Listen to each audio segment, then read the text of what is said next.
Hello, good morning. Welcome to Learnino. നമ്മൾ ഈ ഒരു വീഡിയോയിൽ മൊഡ്യൂൾ 3 ആൻഡ് 4ന്റെ പാർട്ട് എയിൽ ചോദിക്കാവുന്ന കുറച്ച് ക്വസ്റ്റ്യൻസിന്റെ റിവിഷൻ ആണ് നമ്മൾ ചെയ്യാൻ പോകുന്നത്. ഓക്കെ, അപ്പം മൊഡ്യൂൾ ഓൾറെഡി 1ഉം 2ഉം നമ്മൾ കംപ്ലീറ്റ് ആക്കിയിട്ടുണ്ട്. അതിന്റെ പാർട്ട് ബി നമ്മൾ ഡിസ്കസ് ചെയ്തിട്ടുണ്ട്.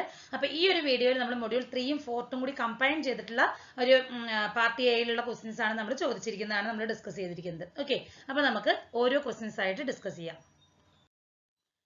First one നോക്കൂ.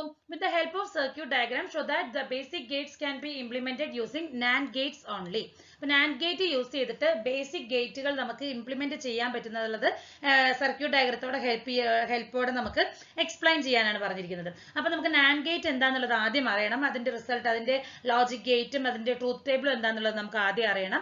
അതിനുശേഷം ബേസിക് ഗേറ്റുകളായിട്ടുള്ള ആൻഡ്, ഓർ, നോട്ട്, ഇത് എങ്ങനെയാണ് നാൻഡ് ഗേറ്റ് യൂസ് ചെയ്തിട്ട് ഇംപ്ലിമെന്റ് ചെയ്യാൻ പറ്റുന്നുള്ളതെന്നാണ് നമ്മൾ നോക്കേണ്ടത്. ഓക്കെ, അപ്പൊ നാൻഡ് ഗേറ്റ് അതുപോലെ തന്നെ നോർ ഗേറ്റ് എന്ന് പറയുന്നത് എന്താണ്? യൂണിവേഴ്സൽ ഗേറ്റിന്റെ കാറ്റഗറിയിൽ വരുന്നതാണ് അല്ലെ. യൂണിവേഴ്സൽ ഗേറ്റ് എന്ന് പറയാൻ കാരണം എന്താണ്? By using these two gates, ഈ രണ്ട് ഗേറ്റുകൾ യൂസ് ചെയ്തിട്ട്, അതായത് യൂണിവേഴ്സൽ ഗേറ്റുകളായിട്ടുള്ള നാൻഡും അതുപോലെ തന്നെ നോർ ഗേറ്റും യൂസ് ചെയ്തിട്ട് നമുക്ക് ബാക്കി വരുന്ന ബേസിക് ഫംഗ്ഷൻസുകൾ ഉണ്ടല്ലോ, അതായത് ആൻഡ്, ഓർ, നോട്ട്, ഇതെല്ലാം തന്നെ നമുക്ക് ഈസി ആയിട്ട് ഇംപ്ലിമെന്റ് ചെയ്യാനായിട്ട് സാധിക്കുന്നുണ്ട്.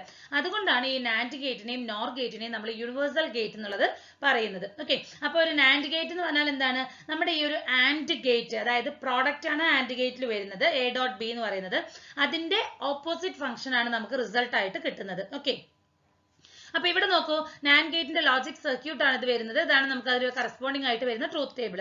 ഇപ്പൊ രണ്ട് ഇൻപുട്ടുകളാണ് ഞാൻ കൊടുക്കുന്നത്, എയും ബിയും ആണ്. അപ്പോൾ എവിടേക്കാണോ നമുക്ക് 0 വരുന്നത്, അല്ലെങ്കിൽ ലോ ഇൻപുട്ടുകൾ വരുന്ന കേസസിലെല്ലാം നമ്മുടെ ഔട്ട്പുട്ട് എന്ന് പറയുന്നത് ഹൈ ആണ്. എന്നാൽ ഹൈ ആയിട്ട് വരുന്ന, രണ്ടും ഹൈ ആയിട്ട് വരികയാണെങ്കിൽ ഔട്ട്പുട്ട് എന്താണ്? നമുക്ക് 0 ആണ്. പക്ഷെ നമുക്കറിയാം ആൻഡ് ഗേറ്റിന്റെ എന്താണ്? എ ഡോട്ട് ബി ആണ് അല്ലെ. എ ഡോട്ട് ബിയിൽ എങ്ങനെയാണ് വരുന്നത്? എവിടെയെങ്കിലും 0 വരികയാണെങ്കിൽ അല്ലെ, 0 0, അതുപോലെ തന്നെ 0 1 1 0, ഇതിലൊക്കെ നമുക്ക് ഔട്ട്പുട്ട് എന്താണ് വരുന്നത്? 0 ആണ്. കാരണം ഡോട്ട് എന്ന് പറഞ്ഞാൽ തന്നെ എന്താണ്? പ്രോഡക്റ്റ് ആണ്. അപ്പോൾ പ്രോഡക്റ്റ് ഡോട്ടിൽ നമുക്ക് വരുമ്പോൾ നമുക്കത് പ്രോഡക്റ്റ് ആയതുകൊണ്ട് തന്നെ 0 ആണ് റിസൾട്ട് വരുന്നത്.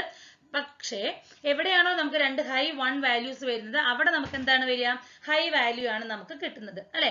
അപ്പോൾ അതെന്ന് പറയുന്നത് എന്താണ്? ആൻഡ് ഗേറ്റ് ആണ്. പക്ഷേ നാൻഡ് ഗേറ്റിൽ നമുക്ക് എക്സാക്ട് ഓപ്പോസിറ്റ് പ്രോസസ് ആണ്. ഓക്കെ, അപ്പൊ അവിടെ നമ്മൾ ആൻഡും നോട്ടിന്റെയും ഒരു കോമ്പിനേഷൻ ആണ് നാൻഡ് എന്ന് വേണമെങ്കിൽ നമുക്ക് പറയാം അല്ലെ.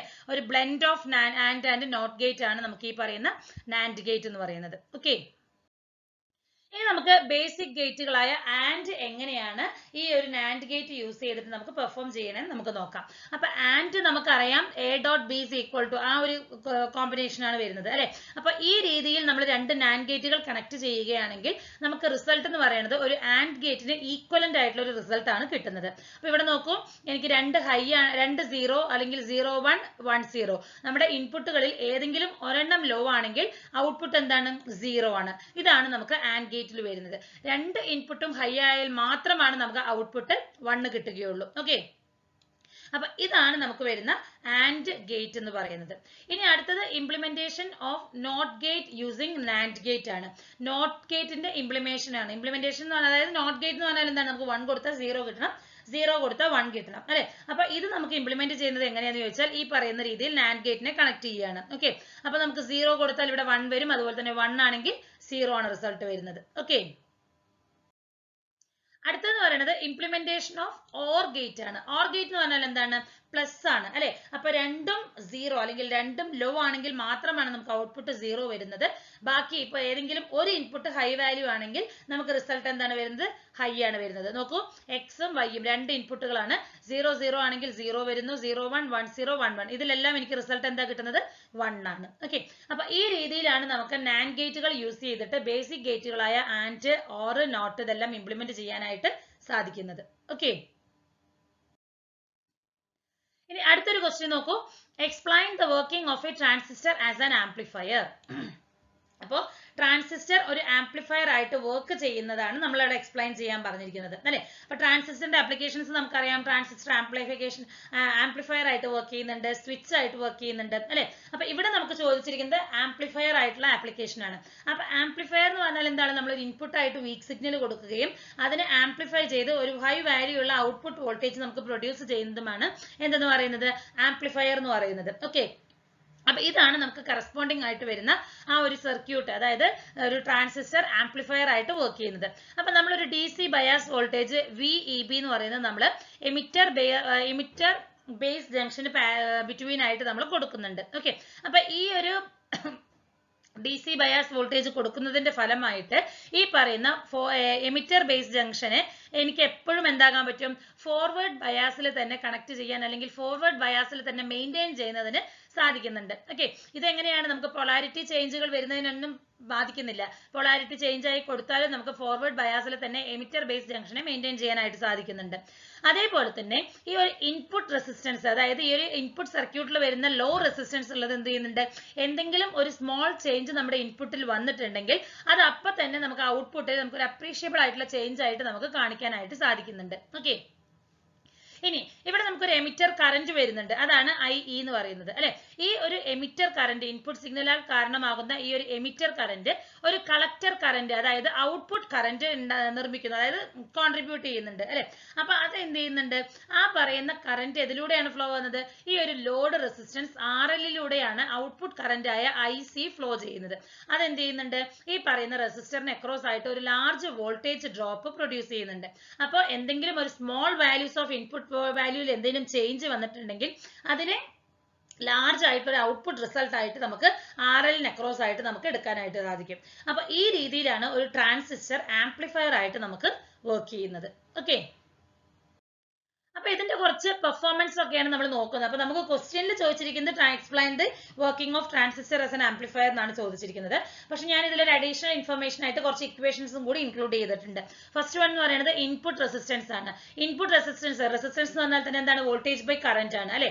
അപ്പൊ ഇൻപുട്ട് ആയതുകൊണ്ട് നമ്മുടെ ഇൻപുട്ട് പോർഷൻ എന്ന് പറയുന്നത് ബേസ് ആണ് വരുന്നത്. So VBE voltage across the base emitter divided by base current ആണ്. ഔട്ട്പുട്ട് റെസിസ്റ്റൻസ് എന്ന് പറയുന്നത് കളക്ടർ റിലേറ്റഡ് ആണ്. So del VCE by del IC. ഇനി അടുത്തത് എഫക്റ്റീവ് കളക്ടർ ലോഡ് എന്ന് പറയുന്നത് എന്താണ്, RAC, that is equal to RC parallel R0 ആണ്. അതായത് നമുക്ക് resistor capacitive resistance collector resistance ആണ് RC എന്ന് പറയുന്നത്. ഓക്കെ, അപ്പൊ അത് പാരലൽ കോമ്പിനേഷൻ ആയതുകൊണ്ട് RC into R0 by RC plus R0 എന്ന് കിട്ടുന്നുണ്ട്. ഓക്കെ, അടുത്തത് കറന്റ് ഗെയിൻ ആണ്. ഗെയിൻ എന്ന് പറഞ്ഞാൽ തന്നെ എന്താണ്, ഔട്ട്പുട്ട് ബൈ ഇൻപുട്ട് ആണ്. അപ്പൊ കറന്റ് ഗെയിൻ ആയതുകൊണ്ട് നമ്മൾ നോട്ട് ചെയ്യുന്ന അല്ലെങ്കിൽ ഡിനോട്ട് ചെയ്യുന്ന ലെറ്റർ എന്ന് പറയുന്നത് ബീറ്റയാണ്. Okay, so beta is equal to എനിക്ക് എന്തെന്ന് കൊടുക്കാം, del IC by del IB ആണ്. അതായത് ഔട്ട്പുട്ട് കറന്റ് എന്ന് പറയുന്നത് IC യും ഇൻപുട്ട് കറന്റ് എന്ന് പറയുന്നത് IB യുമാണ്. അടുത്തത് വോൾട്ടേജ് ഗെയിൻ ആണ്. Voltage gain AV is equal to എന്താ വരുന്നത്, del VC by del VB ആണ്. ഡെൽ VC എന്ന് പറഞ്ഞാൽ എന്താണ്, ഔട്ട്പുട്ട് കറന്റ് ആണ്. വോൾട്ടേജ് അക്രോസ് ഔട്ട്പുട്ട് വോൾട്ടേജ് ആണ്. വോൾട്ടേജ് അക്രോസ് ദി കളക്ടർ എമിറ്ററിൽ വരുന്നതാണ്. ബേസ് എമിറ്ററിൽ വരുന്നത് എന്താണ്, ഇൻപുട്ട് ആണ് വരുന്നത്. ഓക്കെ, അപ്പൊ ഇതൊക്കെയാണ് നമുക്ക് ഈ ഒരു ട്രാൻസിസ്റ്റർ ആസ് ആൻ ആംപ്ലിഫയർ എന്ന് പഠിക്കുന്ന ടോപ്പിക്കിന് റിലേറ്റഡ് ആയിട്ട് പഠിക്കുന്ന കുറച്ച് ഇക്വേഷൻസ് എന്ന് പറയുന്നത്. ഓക്കെ, അടുത്തൊരു ക്വസ്റ്റ്യൻ നോക്കൂ, explain the terms accuracy, precision and resolution of an instrumentation system. അപ്പൊ ഈ ഒരു ക്വസ്റ്റ്യൻ എന്ന് പറയുന്നത് നമുക്ക് മൊഡ്യൂൾ 4 നിന്ന് ചോദിച്ചിരിക്കുന്നതാണ്. അപ്പൊ മൊഡ്യൂൾ 4 ഫസ്റ്റ് തന്നെ നമുക്ക് വന്നിരിക്കുന്നത് മെഷറിംഗ് ഇൻസ്ട്രുമെന്റ് റിലേറ്റഡ് ആയിട്ടുള്ള ബേസിക് ടേംസുകളാണ്. അക്യുറസി, പ്രിസിഷൻ, റെസൊല്യൂഷൻ, സെൻസിറ്റിവിറ്റി അല്ലെ, ഇതൊക്കെ നമ്മൾ ഓൾറെഡി ഡീറ്റെയിൽ ആയിട്ട് ഡിസ്കസ് ചെയ്തിട്ടുണ്ട്. അപ്പൊ നമ്മളോട് ചോദിച്ചിരിക്കുന്നത് 2-3 ടേംസുകൾ മാത്രം എന്തൊക്കെയാണെന്നുള്ളതൊന്ന് എക്സ്പ്ലെയിൻ ചെയ്യാനാണ്. അപ്പൊ അക്യുറസി ആണ് നമ്മൾ ഫസ്റ്റ് നോക്കുന്നത്. അക്യുറസി എന്ന് പറഞ്ഞാൽ എന്താണ്, നമ്മൾ മെഷർ ചെയ്തിരിക്കുന്ന വാല്യൂം അതുപോലെ തന്നെ അക്സെപ്റ്റഡ് ആയിട്ട് അല്ലെങ്കിൽ ഒരു ട്രൂ വാല്യൂ ഉണ്ടാവില്ലേ, അവർ തമ്മിൽ ഉണ്ടാകുന്ന ആ ഒരു ഡിഗ്രി ഓഫ് ക്ലോസ്നെസ്, എത്രത്തോളം അടുത്തായിട്ടാണ് നമുക്ക് റിസൾട്ട് കിട്ടിയിരിക്കുന്നത്, അതിനെയാണ് എന്തെന്ന് പറയുന്നത്, അക്യുറസി എന്നുള്ളൊരു ടേമിൽ വരുന്നത്. അപ്പൊ ഈ ഒരു അക്യുറസി എന്ന് പറയുന്നത് നമ്മുടെ ഓൾ ഓവർ എല്ലാ ഏരിയകളിലും നമുക്ക് ഇമ്പോർട്ടന്റ് ആണ് അല്ലെ. ഇപ്പൊ സയൻസിലാണെങ്കിലും എഞ്ചിനീയറിംഗിലാണെങ്കിലും ക്വാളിറ്റി കൺട്രോളിലാണെങ്കിലും നമുക്ക് വളരെ അക്യൂർഡ് ആയിട്ടുള്ള ഒരു റിസൾട്ട് വേണം കിട്ടാനായിട്ട്. ഇപ്പൊ നമ്മൾ എന്തെങ്കിലും ഒരു മെഷറിംഗ് ഡിവൈസസോ അല്ലെങ്കിൽ എന്തെങ്കിലും ഒരു ഡിവൈസ് എടുക്കുമ്പോൾ അതിന്റെ അക്യുറസി നമ്മൾ നോക്കും അല്ലെ. കാരണം എന്താണ്, നമുക്ക് ട്രൂ വാല്യൂ നമ്മൾ മെഷർ ചെയ്തിരിക്കുന്ന വാല്യൂ അത്രയും അടുത്താണെങ്കിൽ, വളരെ ക്ലോസ് ആണെങ്കിൽ മാത്രമാണ് നമുക്ക് അത് ട്രൂ റിസൾട്ട് ആയിട്ട് നമുക്ക് അതിനെ കൺസിഡർ ചെയ്യാനായിട്ട് പറ്റുള്ളൂ. അപ്പൊ അക്യുറസി കാൽക്കുലേറ്റ് ചെയ്യുന്നുള്ളൊരു ഇക്വേഷൻ ആണ്. അതിന് ബിഫോർ ആയിട്ട് നമുക്ക് എന്ത് കാൽക്കുലേറ്റ് ചെയ്യണം, എറർ കാൽക്കുലേറ്റ് ചെയ്യണം. അതായത് ട്രൂ വാല്യൂ നമ്മൾ മെഷർ ചെയ്തിരിക്കുന്ന വാല്യൂ തമ്മിലുള്ള ഡിഫറൻസ് എത്രയാണെന്നുള്ളത് നമുക്ക് കാൽക്കുലേറ്റ് ചെയ്യണം. ഓക്കെ, എന്നാലാണ് നമുക്ക് അത് ആ വാല്യൂ യൂസ് ചെയ്തിട്ട് എത്രത്തോളം അക്യുറേറ്റ് ആയിട്ടുള്ള ഒരു റിസൾട്ട് ആണ് നമുക്ക് കിട്ടിയിരിക്കുന്നതെന്ന് കാൽക്കുലേറ്റ് ചെയ്യാനായിട്ട് പറ്റുള്ളൂ. So absolute error is equal to measured value by true value ആണ് വരുന്നത്. സോ റിലേറ്റീവ് എറർ നമുക്ക് കാൽക്കുലേറ്റ് ചെയ്യാനുള്ളതാണ് absolute value by true value ആണ്. Absolute error by true value ആണ്. അപ്പൊ ഈ റിലേറ്റീവ് എററിൽ നിന്നുമാണ് നമ്മൾ അക്യുറസി കാൽക്കുലേറ്റ് ചെയ്യുന്നത്.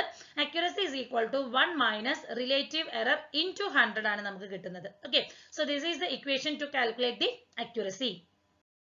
ഇനി അടുത്തത് നമുക്ക് നോക്കാനുള്ള ടോപ്പിക് ഏതാണ്? പ്രിസിഷൻ ആണ് അല്ലെ. പ്രിസിഷൻ എന്ന് പറഞ്ഞാൽ എന്താണ്? ഒരു കൺസിസ്റ്റൻസി അല്ലെങ്കിൽ ഒരു റിപ്പീറ്റബിലിറ്റി. ഒരു മെഷർമെന്റ് നമ്മൾ എത്ര പ്രാവശ്യം റിപ്പീറ്റ് ആയിട്ട് ചെയ്താലും അതിന്റെ റിസൾട്ട് എന്ന് പറയുന്നത് മാക്സിമം നമുക്ക് റിലേറ്റഡ് ആയിട്ട് തന്നെ വരണം. അതായത് ഒരു ഐഡന്റിക്കൽ റിസൾട്ട് ആയിരിക്കണം എത്ര പ്രാവശ്യം നമ്മൾ റിപ്പീറ്റ് ആയിട്ട് ചെയ്താലും കിട്ടേണ്ടത്. അതിനെയാണ് നമ്മൾ പ്രിസിഷൻ എന്ന് പറയുന്നത്. ഓക്കെ, ഇപ്പൊ നമ്മൾ കൊടുക്കുന്ന ആ ഒരു ട്രൂ വാല്യൂ എന്താണോ അതിന് വളരെ ക്ലോസ് ആയിട്ടുള്ള അത്രയും മൾട്ടിപ്പിൾ ടൈംസ് ചെയ്താലും നമുക്കൊരു പ്രിസൈസ്ഡ് ആയിട്ടുള്ള ഒരു അല്ലെങ്കിൽ ഒരു എന്താ പറയുക ഐഡന്റിക്കൽ വാല്യൂസ് ആയിരിക്കണം കിട്ടേണ്ടത്. അതിനെയാണ് നമ്മൾ പ്രിസിഷൻ എന്ന് പറഞ്ഞ ഒരു ടേമിൽ ഡിനോട്ട് ചെയ്യുന്നത്. അപ്പൊ പ്രിസിഷൻ മെഷർ ചെയ്യേണ്ടത് നമ്മളൊരു സ്റ്റാൻഡേർഡ് ഡീവിയേഷൻ യൂസ് ചെയ്തിട്ടാണ്. So which is represented by സിഗ്മയാണ്. സിഗ്മ ഈസ് ഈക്വൽ ടു എന്താണ്? Square root of sigma summation of xi minus x bar whole square by n ആണ്. xi എന്ന് പറഞ്ഞാൽ നമ്മൾ ഓരോ പ്രാവശ്യം മെഷർ ചെയ്യുന്ന വാല്യൂസ്. x bar എന്ന് പറയുന്നത് എന്താണ്? നമ്മുടെ ടോട്ടൽ മെഷർമെന്റിന്റെ ഒരു ആവറേജ് ആണ്. n എന്ന് പറയുന്നത് എന്താണ്? Total number of measurements. Okay, ഇതൊക്കെയാണ് നമുക്ക് വരുന്ന ആ ഒരു മെഷറിംഗ് അല്ലെങ്കിൽ ആ ഒരു സ്റ്റാൻഡേർഡ് ഡീവിയേഷനിൽ വരുന്ന പ്രിസിഷൻ കാൽക്കുലേറ്റ് ചെയ്യാനുള്ള ഇക്വേഷൻ എന്ന് പറയുന്നത്. ഓക്കെ, ഇനി അടുത്തതാണ് റെസല്യൂഷൻ. ഇതാണ് നമുക്ക് ചോദിച്ചിരിക്കുന്നത്. അപ്പൊ റെസല്യൂഷൻ എന്ന് പറഞ്ഞാൽ എന്താണ്? നമ്മുടെ ക്വാണ്ടിറ്റിയുടെ നമ്മുടെ ആ ഒരു ഇൻസ്ട്രുമെന്റ് ഇല്ലേ, ആ ഇൻസ്ട്രുമെന്റിന് ഡിറ്റക്ട് ചെയ്യാൻ സാധിക്കുന്ന മെഷേർഡ് ക്വാണ്ടിറ്റിയിൽ വരുന്ന ആ ഒരു സ്മോളസ്റ്റ് ചേഞ്ചിനെയാണ് നമ്മൾ റെസല്യൂഷൻ എന്ന് പറയുന്നത്. ഓക്കെ, ഏറ്റവും സ്മോളസ്റ്റ് ആയിട്ടുള്ള ആ ഒരു ചേഞ്ചിനെയാണ് നമ്മൾ എന്തെന്ന് പറയുന്നത്? റെസല്യൂഷൻ എന്ന് പറയുന്നത്. ഇതിനെ നമുക്ക് വേണമെങ്കിൽ ഫൈൻനെസ് എന്ന് പറയാം, അല്ലെങ്കിൽ ഒരു ഡീറ്റെയിൽ ലെവൽ ഓഫ് മെഷർമെന്റ്, എങ്ങനെ വേണമെങ്കിലും പറയാം. നമുക്ക് ഒരു എക്സാമ്പിൾ പറയാണ്. ഒരു ഡിജിറ്റൽ തെർമോമീറ്ററിന്റെ റെസല്യൂഷൻ 0.01 ഡിഗ്രി സെൽഷ്യസ് ആണെങ്കിൽ അതിന്റെ മെഷേർഡ് വാല്യൂസ് എന്ന് പറയുന്നത് എന്തായാലും ഈ ഒരു ബിറ്റ്വീൻ വാല്യൂസിലായിരിക്കണം.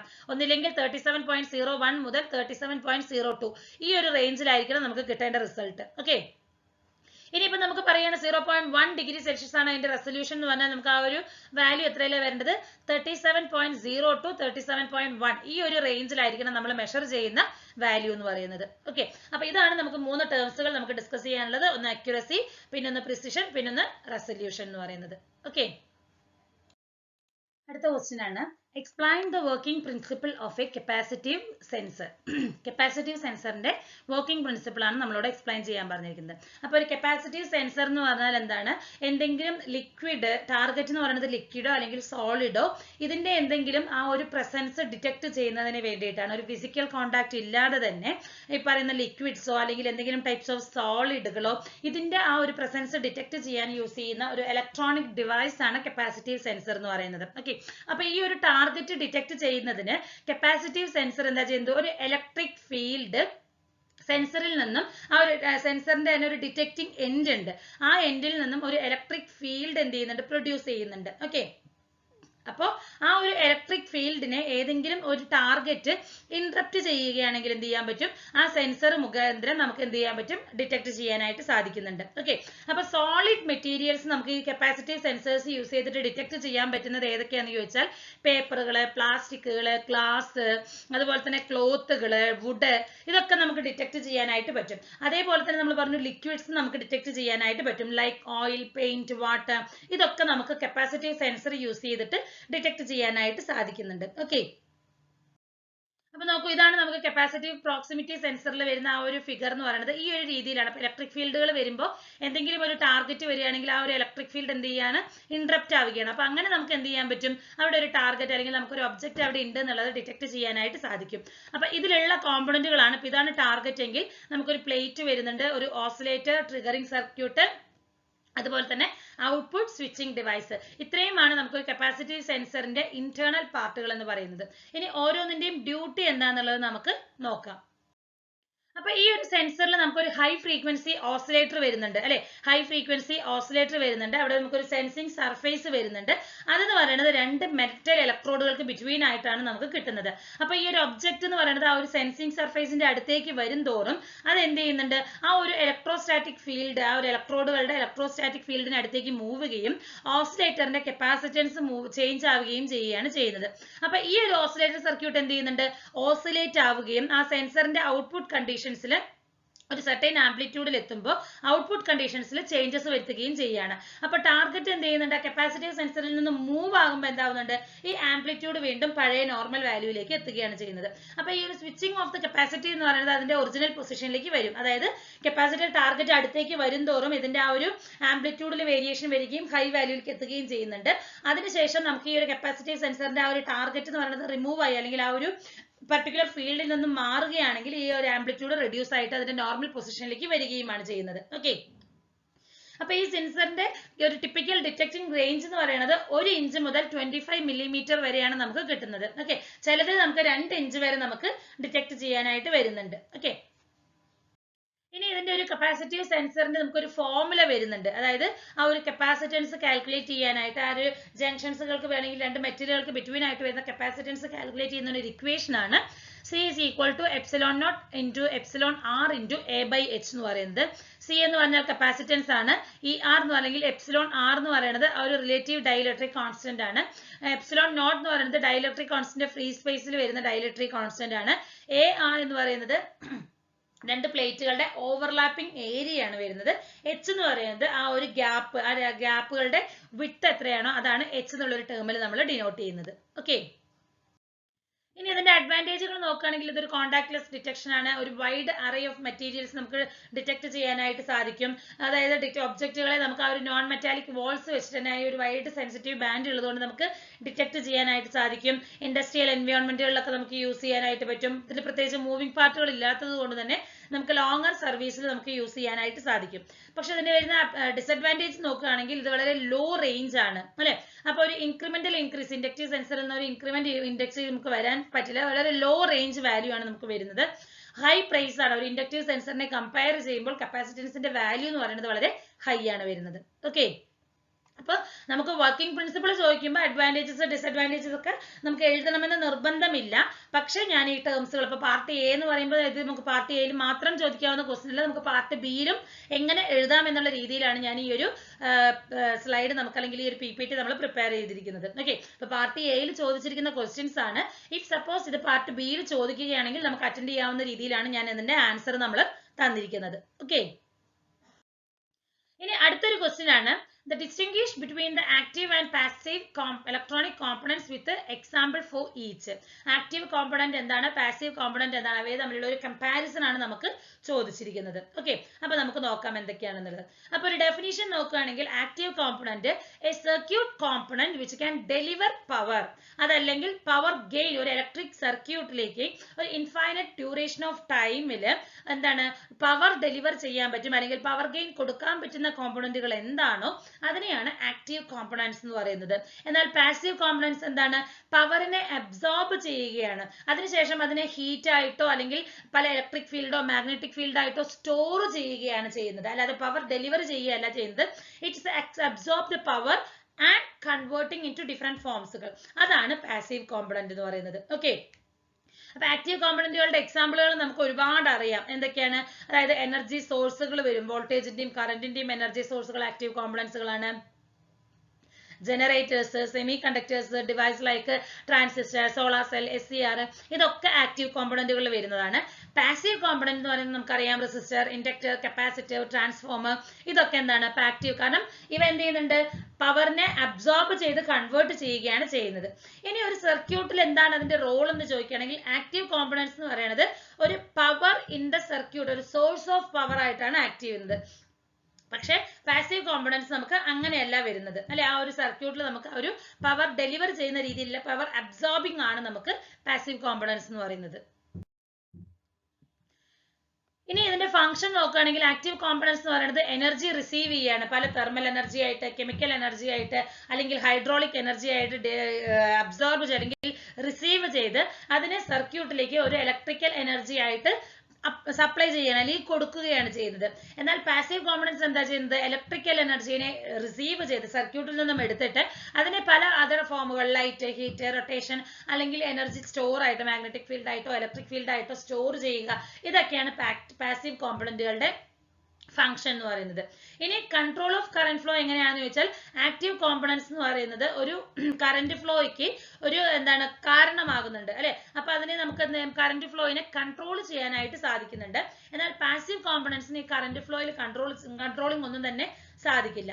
ഇനി പവർ ഡെലിവർ ആണ് അബ്സോർബ് ആണ്. നമുക്കറിയാം ആക്റ്റീവ് കോമ്പണൻസുകൾ എന്താണ് ഇലക്ട്രിക്കൽ പവറിനെ അബ്സോർബും ചെയ്യുന്നുണ്ട്. പക്ഷെ എന്താണ് ബാറ്ററി ചാർജിങ് സമയത്ത് ഇലക്ട്രിക്കൽ എനർജിനെ അബ്സോർബ് ചെയ്യുന്നുണ്ട്, ഡിസ്ചാർജ് സമയത്ത് ഇലക്ട്രിക്കൽ എനർജിനെ ഡിസ്ചാർജ് ചെയ്യുകയുമാണ് ചെയ്യുന്നത്. എന്നാൽ പാസീവ് കോമ്പണൻസ് നമുക്ക് അബ്സോർബിംഗ് മാത്രമാണ്, ഇത് ഡെലിവർ ചെയ്യാനായിട്ട് സാധിക്കുന്നില്ല, പക്ഷെ ഇത് അബ്സോർബിംഗ് മാത്രമാണ് നമുക്ക് വരുന്നത്. ആംപ്ലിഫിക്കേഷൻ നോക്കുകയാണെങ്കിൽ എങ്ങനെയാണ്, ആക്റ്റീവ് കോമ്പണൻസിന് പവർ ഗെയിൻ ഉണ്ട് മോർ ദാൻ യൂണിറ്റിനെ, അതായത് ഒന്നിനേക്കാൾ കൂടുതൽ പവർ ഗെയിൻ ആണ്. അതുകൊണ്ട് നമുക്ക് എന്ത് ചെയ്യാൻ പറ്റും, സിഗ്നലിനെ ആംപ്ലിഫൈ ചെയ്യാനായിട്ട് സാധിക്കും. പക്ഷെ പാസീവ് കോമ്പണൻസിന്റെ പവർ ഗെയിൻ എന്ന് പറയുന്നത് യൂണിറ്റിനേക്കാൾ കുറവാണ്. അതുകൊണ്ട് നമുക്ക് ഒരു സിഗ്നലിനെ ആംപ്ലിഫൈ ചെയ്യുക എന്ന് പറയുന്നത് ഈ ഒരു പാസീവ് കോമ്പണൻസിന് സാധ്യമല്ല. ഓക്കെ, അപ്പൊ ഇത്രയാണ് നമുക്ക് ഈ ഒരു ആക്റ്റീവ് കോമ്പണൻസും പാസീവ് കോമ്പണൻസും തമ്മിലുള്ള ഒരു കമ്പാരിസൺ എന്ന് പറയുന്നത്. അപ്പോൾ നമ്മൾ ആക്റ്റീവ് കോമ്പണൻസിന്റെയും പാസീവ് കോമ്പണൻസിന്റെയും കമ്പാരിസൺ നോക്കി ഡീറ്റെയിൽ ആയിട്ട് തന്നെ ഡിസ്കസ് ചെയ്തിട്ടുണ്ട്. അപ്പോൾ അതിന്റെ കുറച്ച് ആപ്ലിക്കേഷൻസ് ആണ് നമ്മൾ നോക്കുന്നത്. ആക്റ്റീവ് കോമ്പണന്റുകളുടെ ആപ്ലിക്കേഷൻ എന്ന് പറയുന്നത് സ്പേസ് ടെക്നോളജിയിൽ യൂസ് ചെയ്യുന്നുണ്ട്, സ്മാർട്ട് ഫോണുകളിൽ, ഓട്ടോമൊബൈൽസുകൾ, ഇലക്ട്രിക്കൽ അപ്ലയൻസിൽ, അങ്ങനെ ഒരുപാട് ആപ്ലിക്കേഷൻസ് വരുന്നുണ്ട്. പാസീവ് കോമ്പണന്റുകൾ യൂസ് ചെയ്യുന്നത് ആംപ്ലിഫയർ സർക്യൂട്ടിൽ യൂസ് ചെയ്യുന്നുണ്ട്, പവർ ബാങ്ക് അതായത് ഒരു എനർജി സ്റ്റോറിംഗ് ഡിവൈസ് ആയിട്ടുള്ള പവർ ബാങ്കുകളിൽ യൂസ് ചെയ്യുന്നുണ്ട്, ഫീഡ്ബാക്ക് നെറ്റ്വർക്കുകളിൽ, ഇലക്ട്രിക് സർക്യൂട്ടുകളിൽ, അങ്ങനെ ഒരുപാട് ആപ്ലിക്കേഷൻസ് ആണ് ഈ പറയുന്ന പാസീവ് കോമ്പണൻസുകൾക്കും വരുന്നത്. ഓക്കെ, അടുത്ത ക്വസ്റ്റ്യൻ നോക്കൂ. What are the specifications of A resistor define any 3? അപ്പൊ റെസിസ്റ്ററിന്റെ സ്പെസിഫിക്കേഷൻസ് ആണ് നമുക്ക് ചോദിച്ചിരിക്കുന്നത്. ഏതെങ്കിലും 3 എണ്ണം ഡിഫൈൻ ചെയ്യാനാണ് പറഞ്ഞിരിക്കുന്നത്. അപ്പൊ ഞാൻ ഏകദേശം ഒരു 6 സ്പെസിഫിക്കേഷൻസ് ആണ് നമ്മൾ ഈ ഒരു വീഡിയോയിൽ ഇൻക്ലൂഡ് ചെയ്തിരിക്കുന്നത്. ഓക്കെ, അപ്പൊ ഓരോന്നും എന്താണെന്നുള്ളത് നമുക്ക് നോക്കാം. ഫസ്റ്റ് വൺ എന്താണ്, റേഞ്ച് ഓഫ് റെസിസ്റ്റൻസ് വാല്യൂ ആണ്. അപ്പൊ ഒരു റെസിസ്റ്റൻസിന്റെ വാല്യൂ, ആ ഒരു റേഞ്ച് ആണ് നമ്മൾ നോക്കുന്നത്. അതെങ്ങനെയാണ്, ഒരു സ്പെസിഫൈഡ് വാല്യൂസിലായിരിക്കും നമ്മൾ അത് മാനുഫാക്ചർ ചെയ്യുന്നത്.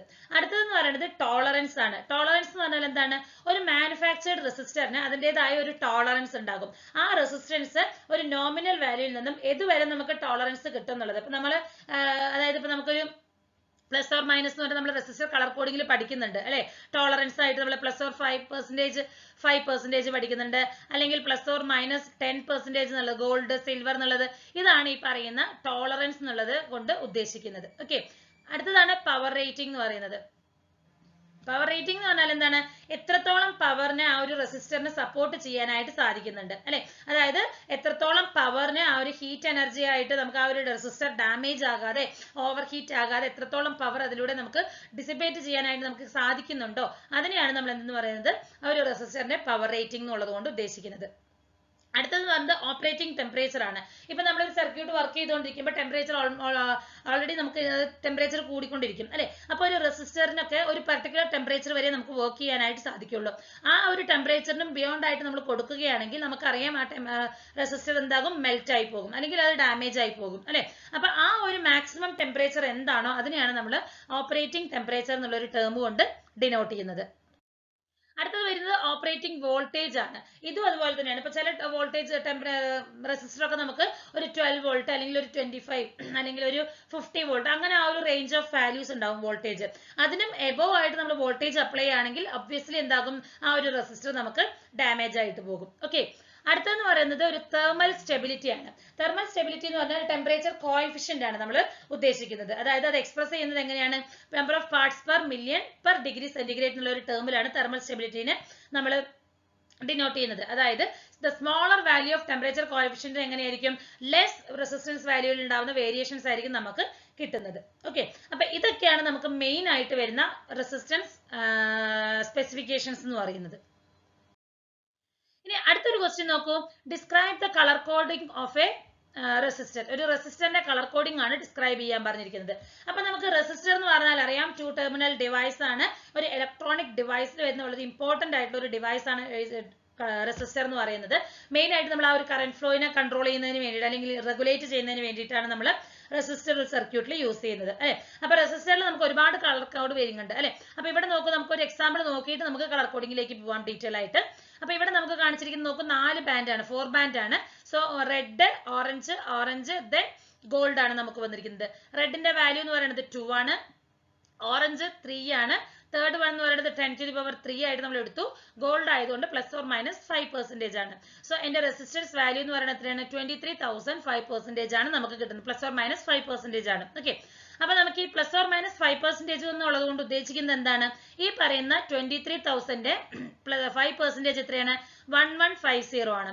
അപ്പൊ ഈ 23,000 + 1150 തൊട്ട് 23,000 - 1150, അതായത് 22850 to 24150, അതാണ് നമുക്ക് വരുന്ന ആ ഒരു റെസിസ്റ്ററിന്റെ വാല്യൂ ഓഫ് ആ ഒരു റേഞ്ച് എന്ന് പറയുന്നത്. ഓക്കെ, അപ്പൊ ഇതെങ്ങനെയാണെന്ന് നമുക്ക് നോക്കാം. അപ്പൊ ഇതാണ് റെസിസ്റ്റർ കളർ കോഡിംഗ് എന്ന് പറയുന്നത്. നോക്കൂ, 4 ബാൻഡ് കളർ കോഡിംഗ് ആണ് നമ്മൾ ഇവിടെ എക്സ്പ്ലെയിൻ ചെയ്യുന്നത്. അപ്പൊ ഫസ്റ്റ് രണ്ടെണ്ണം എന്ന് പറയുന്നത് ഡിജിറ്റുകളാണ്. ഫസ്റ്റ് ഡിജിറ്റും അതുപോലെ തന്നെ സെക്കൻഡ് ഡിജിറ്റും ആണ്. തേർഡ് കളർ എന്ന് റെപ്രസെന്റ് ചെയ്യുന്നത് എന്താണ്? ഒരു മൾട്ടിപ്ലയറിനെയാണ് റെപ്രസെന്റ് ചെയ്യുന്നത്. ദെൻ ഫോർത്ത് വൺ എന്ന് പറയുന്നത് ടോളറൻസ് ആണ്. എയ്തർ 5% അല്ലെങ്കിൽ 10%. അതായത് 5 എന്ന് പറഞ്ഞാൽ ഗോൾഡ് ആയിരിക്കും, 10 എന്ന് പറയുന്നത് സിൽവർ ആണ്. ഓക്കെ, ഇനി ഫസ്റ്റ് ഡിജിറ്റും സെക്കൻഡ് ഡിജിറ്റും ഒക്കെ നമ്മൾ ഇതിനെ റെപ്രസെന്റ് ചെയ്യുന്നത് ഫ്രം 0 തൊട്ടാണ്. ബ്ലാക്ക് 0 തൊട്ടാണ് നമുക്ക് വരുന്നത്. Black, brown, red, orange, yellow, green, blue, violet, grey, white, ഇങ്ങനെയുള്ള കളേഴ്സുകളാണ് നമുക്ക് ഈ ഒരു റെസിസ്റ്ററിന്റെ വരുന്നത്. അപ്പൊ നമുക്ക് അറിയാം ഓരോന്നിനും ഓരോ കളറാണ്. ബ്ലാക്ക് എന്ന് പറഞ്ഞാൽ 0 ആണ്. അപ്പൊ നമ്മൾ ഒരു കോഡൊക്കെ വെച്ച് നമ്മൾ പഠിച്ചിട്ടുണ്ടാകും അല്ലെ? 00102 എന്ന് പറഞ്ഞാൽ ആ ഒരു കോഡ് വെച്ചിട്ട് നമ്മൾ പഠിച്ചിട്ടുണ്ട്. സെക്കൻഡ് ഡിജിറ്റും ഇത് തന്നെയാണ്. മൾട്ടിപ്ലയർ എന്ന് പറയുമ്പോൾ ഇവിടെ നമുക്ക് എത്രയാണോ ഡിജിറ്റ്, റെഡ് എന്ന് പറയുമ്പോൾ 2 ആണ്, സോ ഇൻറ്റു 100 വരും അല്ലെ? അതേപോലെ തന്നെ ഗ്രീൻ ആണെങ്കിൽ 5, സോ 10⁵ ആണ് മൾട്ടിപ്ലൈ ചെയ്യേണ്ടത്. ഓക്കെ, അപ്പൊ ഇവിടെ നമുക്കൊരു എക്സാമ്പിൾ നോക്കാം. ഇവിടെ എനിക്ക് യെല്ലോ തന്നിട്ടുണ്ട്, വയലറ്റ്, റെഡ് ആൻഡ് ഗോൾഡ് ആണ്. സോ യെല്ലോ എന്ന് പറയുമ്പോൾ എനിക്ക് എന്താണ്? 4 ആണ് വരുന്നത്. അതേപോലെ തന്നെ വയലറ്റ് എന്ന് പറയുമ്പോൾ എനിക്ക് എന്താണ്? 7 ആണ്. അഗൈൻ ഏതാണ്? റെഡ് ആണ്. സോ റെഡ് എന്ന് പറയുമ്പോൾ 2, സോ 4700 ±5%. ഗോൾഡ് ആയതുകൊണ്ട് ±5% ആണ് വരുന്നത്. ഓക്കെ, ഇനി നമുക്ക് ഈ ഒരു റെസിസ്റ്റൻസ് ഒരു എക്സാമ്പിളും കൂടി നോക്കാം അല്ലെ? ഇപ്പൊ ഒരു എക്സാമ്പിൾ നമുക്കൊരു റെസിസ്റ്റൻസിന്റെ കളർ കോഡിംഗ് ഡിഫൈൻ ചെയ്യാൻ പറഞ്ഞിട്ടുണ്ടെങ്കിൽ ആദ്യം റെസിസ്റ്റർ എന്താണെന്നുള്ളത് അതിന്റെ കളർ കോഡിങ്ങിനെ കുറിച്ച് എഴുതിയിട്ട് ആ ഒരു ജസ്റ്റ് കളർ കോഡിങ്ങിൽ വരുന്ന ആ ഒരു ഇതില്ലേ ബ്ലാക്ക്, ബ്രൗൺ, അതൊന്ന് ജസ്റ്റ് ഒന്ന് മെൻഷൻ ചെയ്യാം. അതിന്റെ കൂടെ വേണമെങ്കിൽ നമുക്ക് 1-2 എക്സാമ്പിളും കൂടി അതിൽ ഇൻക്ലൂഡ് ചെയ്തിട്ടുണ്ടെങ്കിൽ ഓക്കെ ആണ് നമുക്ക്. ഓക്കെ, അപ്പൊ ഇവിടെ നോക്കൂ, orange, red, black and silver ആണ്. ഓറഞ്ച് എന്ന് പറയുന്നത് 3 ആണ്, റെഡ് 2 ആണ്, ബ്ലാക്ക് എന്ന് പറയുന്നത് 0 ആണ്. സോ 10⁻0 എന്ന് പറഞ്ഞാൽ നമുക്ക് എത്രയാണ്? 1 ആണ്. അതുകൊണ്ടാണ് ഞാൻ 1 കൊടുത്തിരിക്കുന്നത്. അപ്പൊ 1 എന്ന് പറയുമ്പോൾ നമുക്ക് പ്രത്യേകിച്ച് 0 വരുന്നില്ല അല്ലെ? അപ്പൊ 32 ആണ് നമുക്ക് കിട്ടുന്നത്. ഇൻറ്റു 1 ആണ് അർത്ഥം. ഓക്കെ, സോ 320 ആണ് നമുക്ക് ഇവിടെ കിട്ടുന്നത്. പിന്നെ ±10%. അപ്പൊ 32ന്റെ 10% എന്ന് പറയുന്നത് എത്രയാണ്? 3.2 ആണ്. അപ്പൊ 32 + 3.2, അതായത് 35.2. 32 - 3.2 എന്ന് പറയുമ്പോൾ 28.8. അപ്പൊ ഈ ഒരു 28.8 ഓം തൊട്ട് 35.2 ഓം വരെയാണ് നമ്മുടെ ഈ ഒരു റെസിസ്റ്ററിന്റെ എന്തെന്ന് പറയുന്നത്? ആ ഒരു വാല്യൂ ഓഫ് റേഞ്ച് എന്ന് പറയുന്നത്. ഓക്കെ, ഇനി അടുത്തൊരു ക്വസ്റ്റ്യൻ ആണ്. Write a short notes on RTD. RTD എന്ന് പറഞ്ഞാൽ എന്താണ്? റെസിസ്റ്റൻസ് ടെമ്പറേച്ചർ ഡിറ്റക്ടർ ആണ് അല്ലെ? റെസിസ്റ്റൻസ് ടെമ്പറേച്ചർ ഡിറ്റക്ടർ ആണ്. ഇതിനെ കുറിച്ചിട്ടാണ് നമ്മളിവിടെ എഴുതാൻ പറഞ്ഞിരിക്കുന്നത്. ഓക്കെ, സോ അപ്പൊ ഈ ഒരു റെസിസ്റ്റൻസ് ടെമ്പറേച്ചർ ഡിറ്റക്ടർ എന്തിനു വേണ്ടിയിട്ടാണ്? ഒരു ടെമ്പറേച്ചർ ചേഞ്ചിനെ മെഷർ ചെയ്യുന്നതിന് വേണ്ടി യൂസ് ചെയ്യുകയാണ്. അപ്പൊ ഇത് എങ്ങനെയാണ് ഈ ടെമ്പറേച്ചർ ചേഞ്ച് മെഷർ ചെയ്യുന്നതെന്ന് ചോദിച്ചാൽ, ആ ഒരു പർട്ടിക്കുലർ ടെമ്പറേച്ചർ റേഞ്ചിൽ ആ കണക്ട് ചെയ്തിരിക്കുന്ന റെസിസ്റ്റൻസിൽ വരുന്ന വേരിയേഷൻ അനുസരിച്ചിട്ടാണ് നമ്മൾ എന്ത് ചെയ്യുന്നത്? ടെമ്പറേച്ചറിന്റെ ആ ഒരു ചേഞ്ച് നമുക്ക് മനസ്സിലാക്കാനായിട്ട് സാധിക്കുന്നത്. അപ്പൊ ഇതിനെ നമുക്ക് എന്തായിട്ട് പറയാം? ഒരു ടെമ്പറേച്ചർ ട്രാൻസ്ഡ്യൂസർ ആയിട്ട് നമുക്ക് പറയാനായിട്ട് പറ്റും. അതായത് ഹീറ്റ് എനർജിനെ പല ഫോമുകളായിട്ട് കൺവേർട്ട് ചെയ്യുകയാണ് ചെയ്യുന്നത്. അതുകൊണ്ടാണ് നമുക്ക് ഇതിനെ ഒരു ടെമ്പറേച്ചർ ട്രാൻസ്ഡ്യൂസർ എന്നുള്ള ഒരു പേരിൽ വിളിക്കാൻ പറ്റുന്നത്. ഓക്കെ, ഈ ഒരു റെസിസ്റ്റൻസ് ടെമ്പറേച്ചർ ഡിറ്റക്ടർ നമ്മൾ യൂഷ്വൽ ആയിട്ട് ഡിറ്റക്ട് ചെയ്യുന്നത് ഒരു വയർ, അതായത് ഒരു detector of wire resistance temperature ആണ്. അതായത് ചിലപ്പോൾ പ്ലാറ്റിനം കൊണ്ടോ അല്ലെങ്കിൽ നിക്കൽ കൊണ്ടോ ഇങ്ങനെയുള്ള റെസിസ്റ്റൻസ് വയർ എലമെന്റുകളോ കൊണ്ട് കണക്ട് ചെയ്തിരിക്കുന്ന, അല്ലെങ്കിൽ അതിന്റെയൊക്കെ എന്താണ് കണ്ടുപിടിക്കാൻ പോകുന്നത്? ടെമ്പറേച്ചർ ചേഞ്ച് ആണ് നമ്മൾ കാൽക്കുലേറ്റ് ചെയ്യാൻ പോകുന്നത്. ഓക്കെ, അപ്പൊ ഇതിന്റെ ഫ്ലെക്സിബിലിറ്റി എന്ന് പറയുന്നത് അതിൽ യൂസ് ചെയ്യുന്ന ആ ഒരു കോൺഫിഗറേഷൻ അനുസരിച്ച്, അല്ലെങ്കിൽ നമ്മൾ ഏത് ഡിവൈസ് ആണോ അതിൽ യൂസ് ചെയ്യുന്നത് അതിനനുസരിച്ചിട്ടാണ് നമുക്ക് അവിടെ വരുന്നത്. ഓക്കെ, അടുത്ത നമ്മൾ നോക്കുന്നത് ഇതിന്റെ ഒരു കൺസ്ട്രക്ഷൻ ആണ് നമ്മൾ നോക്കാൻ പോകുന്നത്. ഓക്കെ, അപ്പൊ ഇതാണ് നമുക്ക് ആ ഒരു റെസിസ്റ്റൻസ് കൺസ്ട്രക്ഷൻ വരുന്നത്, ഒരു RTDയുടെ വരുന്നത്. അപ്പൊ ഇവിടെ നമ്മൾ എങ്ങനെയാന്ന് ചോദിച്ചിട്ടുണ്ടെങ്കിൽ, ഒരു റെസിസ്റ്റൻസ് വയറിനെ ഒരു മൈക്ക ബേസിൽ നമ്മൾ എന്ത് ചെയ്തിരിക്കുകയാണ്? റാപ്പ് ചെയ്ത് വെച്ചിരിക്കുകയാണ്. അപ്പൊ ഇത് എന്തിനാ റാപ്പ് ചെയ്യണമെന്ന് ചോദിച്ചിട്ടുണ്ടെങ്കിൽ, ഇവിടെ നമുക്കൊരു ഇൻഡക്റ്റൻസ് വരുന്നുണ്ട്. ഓരോ ടേൺ കോയിലും നമുക്കൊരു ഇൻഡക്റ്റൻസ് വരുന്നുണ്ട്. അതിനെ മാക്സിമം മിനിമൈസ് ചെയ്യുന്നതിന് വേണ്ടിയിട്ടാണ് നമ്മൾ ഇതിനെ റാപ്പ് ചെയ്ത് വെച്ചിരിക്കുന്നത്. ഓക്കെ, അപ്പൊ ഈ ഒരു ഓൾ കോയിൽ എന്ന് പറയുന്നത് ഒരു എൻകേസ്ഡ് ചെയ്തിരിക്കുന്ന ഒരു സ്റ്റെയിൻലെസ് സ്റ്റീൽ കേസ് വെച്ചിട്ടാണ് ചെയ്തിരിക്കുന്നത്. അത് എന്തിനു വേണ്ടിയിട്ടാണ്? ആ ഒരു വയറിങ്ങിനെ പ്രൊട്ടക്ട് ചെയ്യുന്നതിന് വേണ്ടിയിട്ടാണ്. ഈ ഒരു എൻഡ് വയർ എന്ന് പറയുന്നത് നമുക്ക് 2 ലീഡുകളായിട്ടാണ് കണക്ട് ചെയ്തിരിക്കുന്നത്. ഓക്കെ, അപ്പൊ യൂഷ്വലി നമ്മൾ ഇത് എടുക്കുന്നത് ഒരു RTD എന്ന് പറയുന്നത് പോസിറ്റീവ് ടെമ്പറേച്ചർ കോഎഫിഷ്യന്റ് ഉള്ള മെറ്റീരിയൽസ് ആണ് ഉപയോഗിക്കുന്നത്. കാരണം എന്താന്ന് പറഞ്ഞാൽ നമുക്ക് പോസിറ്റീവ് ടെമ്പറേച്ചർ എന്ന് പറഞ്ഞാൽ ടെമ്പറേച്ചർ റൈസിനനുസരിച്ച് നമുക്ക് എന്താകണം? അതിന്റെ റെസിസ്റ്റൻസും ഇൻക്രീസ് ആകണം അല്ലെ.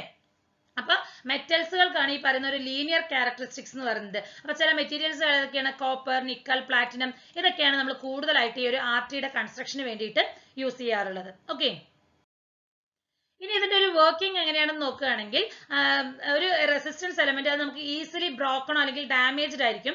അതുകൊണ്ട് തന്നെ നമുക്ക് എന്താണ്? ഒരു പ്രൊട്ടക്ഷൻ ആവശ്യമാണ്. അതെങ്ങനെയാണ് പ്രൊട്ടക്ഷൻ കൊടുക്കുന്നത്? ഒരു ഇൻസുലേഷൻ വഴിയായിട്ടാണ്, അല്ലെങ്കിൽ ആ ഒരു പ്രൊട്ടക്ഷൻ ട്യൂബ് വഴി ഒരു ഇൻസുലേഷൻ കൊടുത്തിട്ടാണ് നമ്മൾ ആ ഒരു റെസിസ്റ്റൻസ് വയറിനെ പ്രൊട്ടക്ട് ചെയ്യുന്നത്. ഓക്കെ, ഈ ഒരു ഇൻസുലേറ്റഡ് ട്യൂബ് നമ്മൾ ആ ഒരു എലമെന്റിലേക്ക് കണക്ട് ചെയ്തിരിക്കുകയാണ്. നോക്കൂ, ആ ഒരു ഇൻസുലേഷൻ ട്യൂബ് എന്ന് പറയുന്നത് നമ്മൾ എന്ത് ചെയ്തിരിക്കുകയാണ്? ഈ ഒരു ഇൻസുലേഷൻ ട്യൂബ് നമ്മൾ ആ ഒരു എലമെന്റുമായിട്ട് കണക്റ്റഡ് ആയിട്ടാണ് നമുക്ക് കിട്ടുന്നത്. അപ്പൊ കൂടുതലായിട്ട് നമ്മളൊരു മെറ്റൽ അലോയ് ആണ് ഈ ഒരു പ്രൊട്ടക്റ്റീവ് ട്യൂബ് ആയിട്ട് നമ്മൾ യൂസ് ചെയ്യുന്നത്. കാരണം എന്താന്ന് പറഞ്ഞാൽ അതൊരു കെമിക്കൽ ഇനേർട്ട് ബിഹേവിയർ ആണ് നമുക്ക് ഈ ഒരു മെറ്റൽ അലോയ്ക്ക് വരുന്നത്. ഇനി ഈ ഒരു ടെമ്പറേച്ചർ റേഞ്ച് എന്ന് പറയുന്നത് നമുക്ക് 0 ഡിഗ്രിയിൽ നിന്നാണ് വരുന്നത്. അത് പല റേഞ്ചിലേക്കും വേരി ആകുന്നതിനനുസരിച്ച് പറ്റുന്നുണ്ട്. അതായത് മെറ്റൽ അതിന്റെ ലീനിയർ ചേഞ്ച് ക്യാരക്ടറിസ്റ്റിക്സ് കാണിക്കുന്നതിനനുസരിച്ച് ടെമ്പറേച്ചർ ചേഞ്ചസ് വരുന്നുണ്ട്. ഈ ഒരു റേഞ്ച് എന്ന് പറയുന്നത് ഓരോ മെറ്റലിനും ഡിഫറെന്റ് ആണ്. ആ ഒരു ടൈപ്പ് ഓഫ് മെറ്റലിനെ, റെസിസ്റ്റൻസ് എലമെന്റിനെ, ഇതിനെയൊക്കെ ഡിപ്പെൻഡ് ചെയ്തിട്ടാണ് നമുക്ക് ആ ഒരു ടെമ്പറേച്ചർ റേഞ്ച് വരുന്നത്. ഓക്കെ, ഇപ്പൊ അതൊരു പ്ലാറ്റിനം ആണെങ്കിൽ നമുക്കൊരു 650 ഡിഗ്രി വരെ നമുക്ക് പറ്റും. എന്നാൽ അതൊരു നിക്കൽ ആണെങ്കിൽ ഏകദേശം ഒരു 300 ഡിഗ്രി സെൽഷ്യസ് ആണ് നമുക്ക് കിട്ടുന്നത്. ഓക്കെ, അപ്പൊ ഇത്രയാണ് നമുക്ക് RTD എന്നുള്ള ഒരു ടേമിനെ കുറിച്ച് നമുക്ക് ഡിസ്കസ് ചെയ്യാനുള്ളത്. ഓക്കെ, അപ്പൊ ഏകദേശം ഒരു 8 ക്വസ്റ്റ്യൻസ് ആണ് നമ്മൾ 2 മൊഡ്യൂളിൽ നിന്നും കൂടി നമ്മൾ ഈ ഒരു വീഡിയോയിൽ ഡിസ്കസ് ചെയ്തിട്ടുള്ളത്. Thank you.